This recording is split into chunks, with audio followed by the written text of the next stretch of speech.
How to enable or disable the Ask feature on Tumblr.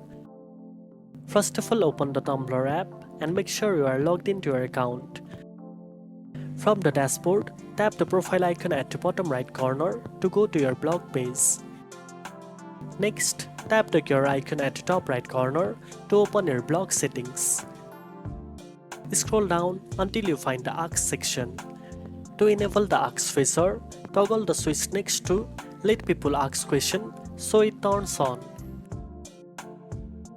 You can also choose whether people can ask anonymously by toggling the Allow Anonymous Questions option. If you want to disable the Ask feature, simply toggle Let People Ask Questions off.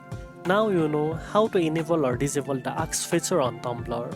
If you found this video helpful, don't forget to like, share and subscribe for more tech tips.